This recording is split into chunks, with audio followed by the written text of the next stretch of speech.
So much. Welcome to Sahara TV, and with us today is Chima Christian, a public policy analyst and the executive director of Africa's Morning. Welcome to the program, sir. Good morning, and thank you so much for having me. Our discussion this morning is centered on the complexities of the conflicts in the Middle Belt and the potential pathways towards resolution and healing. Christian, let me just come out straight. I mean, from your perspective, what do you believe are the root causes of the conflict in the Middle Belt at this time? Well, thank you so much. And I appreciate that you asked root causes because a lot of people think that it's only one cause. Our organization has spent quite a great number of resources and including time traveling, transversing to the states. We've been to Nasarawa, we've been to Benue, we've been to Plateau State. Our movement to Kaduna has only been restricted to Northern Kaduna, where we gathered secondary materials. We've not gone to Southern Kaduna to gather primary materials as yet. But then from what we picked up from these three states, including the secondary research materials we've been able to get, there are many causes, and it doesn't have one cause. Yeah, there is the issue with, it has a religious dimension, it has an ethnic dimension, it also has some resource control dimension. So it's a potpourri of activities that you want to begin to look at critically. And sometimes as you move from one community to the other, the variables could be a bit, changing. But one thing is stable here in all, or constant rather, in all of the states we've visited, that what is happening is not farmer-header clash as being reported by establishment media, that what is happening is beyond that. And part of our campaigns now is to convince the government and to also convince the media to appropriately tag what is happening. Because each time you call it farmer-header clash, you tend to see it as, oh, two people are fighting, and you're coming from the perspective of trying to separate two brothers who are fighting. No, two brothers are not fighting. Someone is armed, is aggressive, and is committing what is an act of terror, according to our local laws here in Nigeria. So on what basis will you say this is a full-blown terrorist syndicate? Okay, so I'll refer you to Nigeria's Terrorism Prevention and Prohibition Act of 2022. That law was signed in May 2022 and repealed and replaced the old one. And if you go to section 3 of that particular constitution, of that particular act of parliament, which is now a law, you would see what it means to have to become a terrorist. Among other definitions, because they spent time to define about 15 items that constitutes an act of terror. Now I don't have that law with me, but I'll invite people who can to look it up. But I can, try to paraphrase some of the things that is in the law. One of the things that you will find out is that the law clearly defines people who have a political, religious, ethnic, and idea that they are pursuing. People who are capable of carrying out an activity that threatens a population. That's one of the definitions. People who are able to carry out an activity that results in death, that results in grievous bodily harm, that results in destruction of property, including private property and all of those things. People who are in the manufacture, transfer, and the use of weapons, that like the weapons you keep referring to. So those are acts of terror. And it's clearly established who a terrorist is. So if you go to those definitions of terrorism, and you see that the activities that are being carried out by the people we call farmer-header clashes contravenes at least 7 out of the 15, listed things that we call terrorism. So if they have checked out 7 and whatever they are doing is in full, we now invite the Nigerian government to invoke Section 54 of that same Anti-Terrorism Act to call what is happening an act of terror. Because what's going to a village to slaughter people, whether it's in a Christmas Eve or any other time, it's locally, it destabilizes the population. You've set their houses, their farmlands, their bands ablaze. It's an act of terror. And whatever guise it is, you will see it's terrorism. And then if you look at the modus operandi of the invaders and the way they work, you also see that, for instance, if a particular village has been attacked repeatedly, and the people run away from that community because they feel unsafe, they can run to neighboring communities, or they can run to IDP camps. And when we talk about IDP camps, it's not as if the government is setting up any formal structure called IDP camps. What you see is a public primary school or public secondary school where you see people in their hundreds, sometimes 150, sleeping on the bare floor of classes. And then when school resumes, they will be loitering around. When students go home, they will come back to sleep there. They don't have mosquito nets, they don't have anything, nothing. It's just that's what you call IDP camp. So it's not a camp, it's just we don't have a better name for it. And then in some of these communities, people are afraid to sleep in their houses, in their huts, in their houses. What happens is that each night they go to sleep in their maize farms because sleeping in the farm will shield you, so they can come inside, look around, they will see anybody, they can set the house ablaze. But if you're sleeping in the farm, so they're exposed to many perils of insect bites, scorpion bites. These are some of the things that are happening. But then when people now eventually take that decision to leave, you will think that their communities will remain empty, right? Because I've been to these communities, a lot of them. You will think that these communities will remain empty, but they won't remain empty. Other people speaking the language of the invaders will now come and settle. In a particular community in Mangu local government of the Benue State, the man that was killed has built his new house. Yes, they burnt down the old house close to the new house he's building. The new house he's building has gotten to the lintel level, but they dynamited and brought down the old house where they killed him and his family members. And then this same attack has now completed the building, and they are living, even as we speak now, in the building of. So it's a forceful relocation of a population to take over their properties, to take over their lands. If you go to Moon Council Ward in Kwande, local government area of Benue State, you will ask yourself, the people who are living there now, how did they move in? And the original owners of the land, why are they now in IDP camps?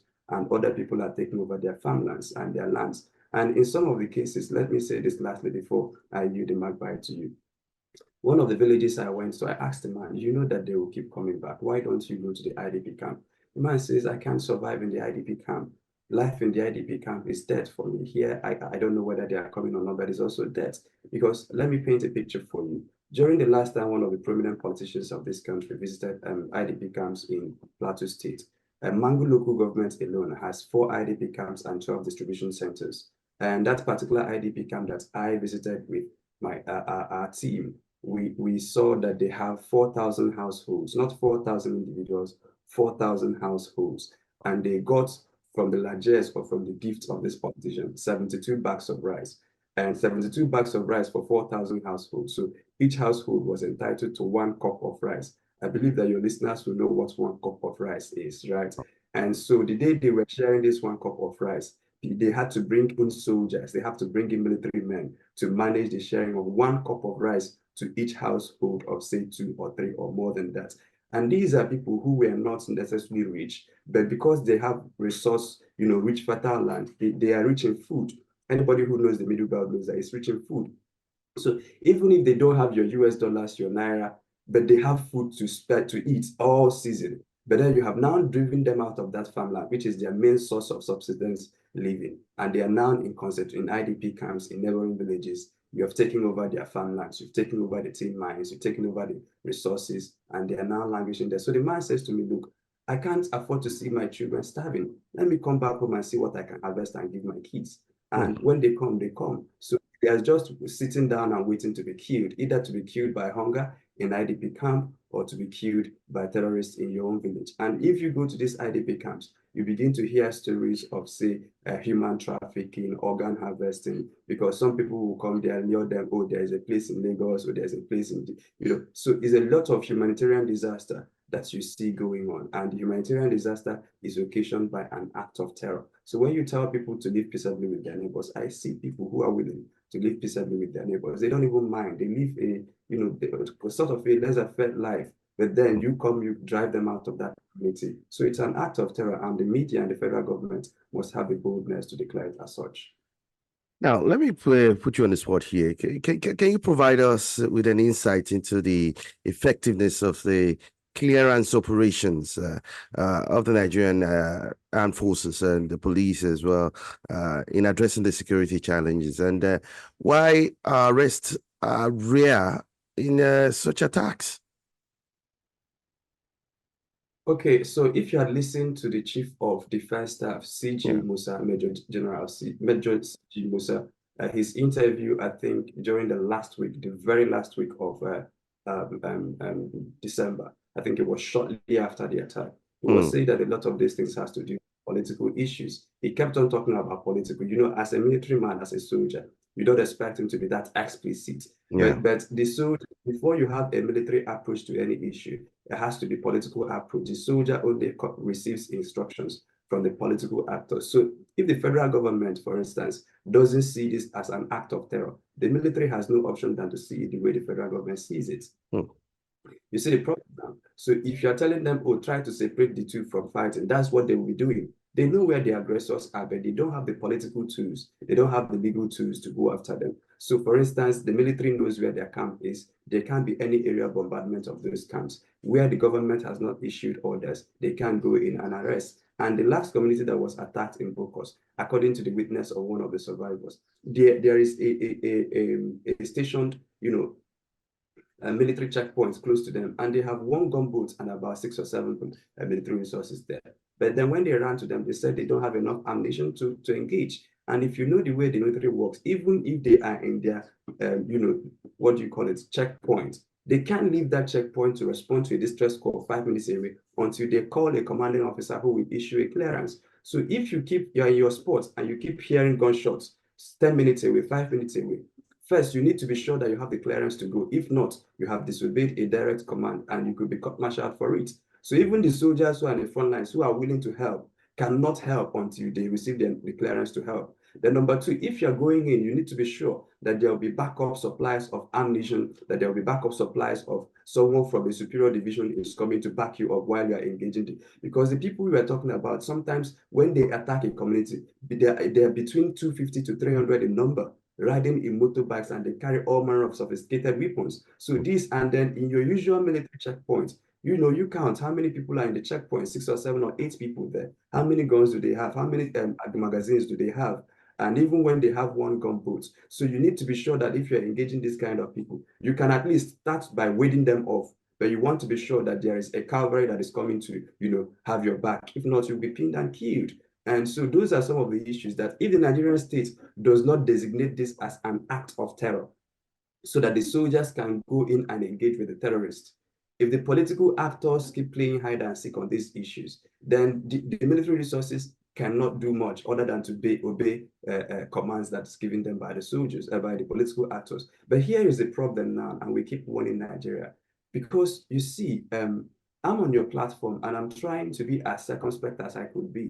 But in this, you will see, because in the course of our work, we have also talked to a lot of people, both soldiers, serving, retired, and all of those things. And we also try to glean secondary materials from their interviews, from their writings, and from some of the things we are able to piece together secondarily, and the ones you're able to get primarily from the sources. What you keep hearing paints a distressing picture, because you have a lot of middle belters in the security. In fact, I'll tell you a personal story. One of the people who I know, who is an attaché to a politician, had to beg the politician he is working with, just give me a day off, let me go to my village and evacuate my mom and my wife.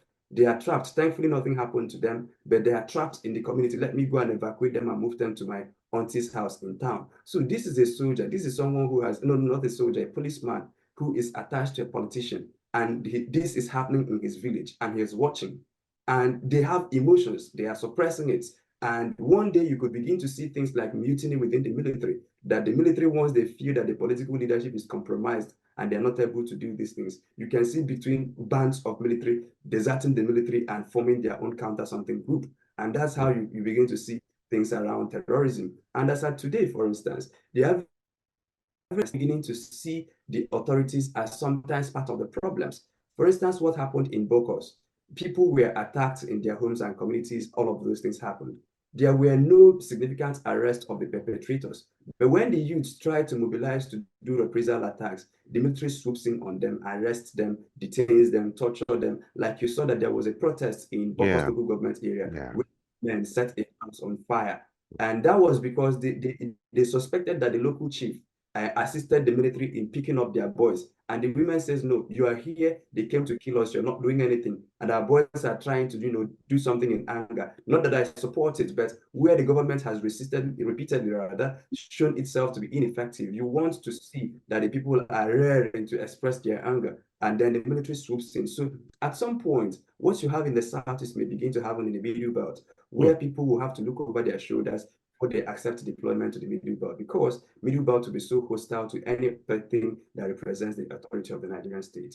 That's quite serious and quite ominous. May I ask, what role do you think ethnic and religious tensions play in perpetuating this violence, and how can this be addressed? Well, the issue of identity is very important. Everywhere you study conflicts, almost all the conflicts in Africa today, whether they are in Cameroon, whether they are in Nigeria, whether they are in Oromia, whether they are in Ethiopia, whether you see the brewing crisis in Congo, whether you're talking about the issues with Sudan, South Sudan, everywhere you study conflict in Africa today, there are two major causes of conflict in Africa. One is identity, and the second is resource control, and the two are intertwined. So let's come back to the middle belt. There is identity. The people who are attacking communities have a particular way they worship, and the people they attack have a particular way they worship. And you can't take that out of the equation. And usually before they attack, they keep chanting their religious chants. And you ask yourself, as a journalist or as a public policy analyst, if you see the pictures of the invaders, like the testimonies we have thus far, when they come with sophisticated weapons. But many a times they don't kill with those sophisticated weapons, especially when they know that they have time. So they can use their guns to disarm the local vigilante, to kill the local vigilante, to cordon off, the ward off military intervention. But when they feel that they have sufficient time, they leave the guns and start slaughtering with knives. And you ask yourself, who does that? That's why you see people butchered. Some people are buried without their heads. Go to Bokos, local government area. Go to the hospitals where they're, as we speak, you will see people without legs, without limbs. They were just butchered completely. Why won't you kill with the guns you have? Why are you now leaving it and you are killing like people like this is what is going. So and then as they are doing it, they are chanting their religious chants, and so that tells you that it has. And then in particular local government, if I may, that's a Mango local government of Plateau State. 47 churches have been burnt down as we speak. And how they burn it down is dynamite. It's not as if they set it on fire. Yeah, there are some they set on fire, then there are some they just do dynamite and pull it down completely. Right, so it's just like the dynamite you use in construction works and all of those things. They dynamite it, and so 47 churches have been attacked, not a single mosque. And so you can't wish these things away, and that's what the data says. Then if you talk about ethnic, the particular people who are attacking speak a particular language, and they speak the language of the headers. Why the headers heading is a legitimate business in Nigeria and should be supported, right? Because without that, it will have a serious consequence on the dairy and then on beef production in Nigeria. It's a serious business, and it should be giving all the support they need to carry out their legitimate businesses. But when people go around attacking people, invading communities, all in the name of heading, that's terrorism. And in many of the instances, the people who attack the communities don't have a single cow. Their business is just guns. But then when they attack and move away, the people who have cattle will now come and settle in. And when the people who have the village, the owners of the village say, okay, there is peace, let's now come back. The locals who are now headers will alert their violent brothers, and their violent brothers will come and push them out again, and they occupy the land. This is happening every day. In Mangu local government alone, 52 communities have been attacked, and I documented these names of these communities, and I put it out on my Twitter feed 2 or 3 days ago. It's there. It's in the public domain. In fact, if you research, Google judicial panels of inquiries on Plateau crisis, there are lots of document materials available online for Nigerians to see, so that this doesn't become the testimony of one person, that people see. And then I invite people, journalists who can afford it, go to the communities and see for yourself. Don't stay in Abuja, don't stay in Lagos or wherever your bureau office, your bureau chief is. Don't stay there and you're saying, oh, 10 killed, but you're not telling why the 10. Go there and see what is happening so that you can appropriately educate the country on what is happening. That's my invitation. Go to Focus, go to Mango, go to Munkaso World, go to all of these places so you see for yourself. Then you can have a full appreciation of what is happening. Because what happens now is that I have received a lot of threats, both virtually, and sometimes yesterday my social media accounts were almost taken down. So there are a lot of threats because of what we do, and because Nigerians have not found a way to democratize the truth. If you have very few people, individuals who are committed to pursuing the truth and saying it, then they become easy to target and take out. Not that anybody can take me out, I'm not afraid of anything. But then what I'm saying is that if you have many voices who are saying this, it now becomes a mainstream question so that Nigerians and the international community can really understand what is going on. And that way we can begin to co-create solutions to them. So yes, to your question, there's a religious aspect to this issue. And also there is an ethnic aspect to this issue. Finally, on this matter, you also know there has been resurgence in fundamental terrorism across the whole of Sahel. There's been resurgence, and you would not take Nigeria out of that equation. And so a lot of the things you see happening are jihadi fighters who were brought in to, help the locals to acquire and retain properties. So it seems as if, okay, let me paint this picture, and this is what I've seen. So when they attack a remote community, the community runs a neighboring community that is closer to the center of the town. And when they have consolidated on this particular community, they move up to attack the next community. So they are driving people uptown. So they start from the remote areas and they're driving people quietly. And every of those places, some of these places have been lost. The people who are there have no hope of going back. And then they are now in IDP camp. And the insidious thing is now that the National Population Commission is going to conduct a census this year. We efforts to stop them from doing that last year because of some of the things we saw. And if you look at the modalities and the guidelines, they are saying, it's not a population census alone, it's a housing and a population census. So when they go to some of these communities that you have driven out the invaders, they are going to be counting and officially gazetting the people they saw there. And when they do that, it is now officially gazetted that we came to this particular village and we saw people speaking this particular language in that place. And it's officially gazetted and they have geo coordinates, GPS coordinates to this. Again, what is going to happen is that those houses that you see in the news that are burnt down, the NPC is not going to be counting those houses, but the new Ruga settlements around those places, they are going to be counting it. A lot of things is happening, my dear brother. A lot of things. Now, Chima, from a political perspective, what policy measures do you believe could help mitigate this violence and foster reconciliation between conflicting groups in that region? Well, there are no conflicting groups. So what you have is that there are people who have an agenda, political agenda, religious agenda, ethnic agenda, and they are pursuing it with their might and vigor. So if you're now going to be talking about, so part of our 3-point recommendation to the government is 1, declare it an act of terror. And then not that if you declare it an act of terror that the problem will go out that day because we are still fighting with Boko Haram, but at least the military and all our military resources have all the tools, the legal tools and the political tools they need to engage with the invaders. That's number 1. Number 2, Nigeria and especially the government in Plateau, in Benue and in other such places can exploit international laws. For instance, the US Department of State have laws where they can designate what is happening as an FTO, foreign terror organization. If you listen, there was an investigative report that was done by David Hundeyin, I don't know how long ago, where he fingered a particular firm in the north that is a conduit pipe for terror financing. So you don't want, because if you see the scale of attacks, you will know that these attacks are not funded by, ragtag people. It is not. It's very coordinated and very sophisticated, right? And so you want to see that there is a serious funding behind these people. But if you are convinced the American Department of State to designate them as a FTO, what that means is that you cut off their supply from the traditional market. They can no longer move money through Nigerian banks or through any bank anywhere in the world. Yeah, they can still move their money through black market, but you make it difficult for them to transact with ease because people cannot go to the villages and commit this kind of heinous atrocities and they go to banks the next day to draw their money. So you want to designate them as a terror group to make it operationally difficult for them to continue to operate. Yes, they will still find ways to operate, but then those are some of the things you are looking for. That's number 1, designation of a terror group locally and internationally so that you can apply pressure, sanctions, and all of those things to, because look, it might be even that when you draw the line up, the men in the bush will have vital connections to people in, establishment political offices or, people who are heavy. So you want to identify those individuals and use the instruments of state to sanction some of those individuals. Those number 1. So designate them as a terror group locally and internationally. That's number 1. Number 2, there is the media angle to this. And I'll give you this illustration. Look at what is happening in Israel-Gaza war. The Gazans are telling their stories. Gazans are telling their stories, but you don't see this much from Plateau.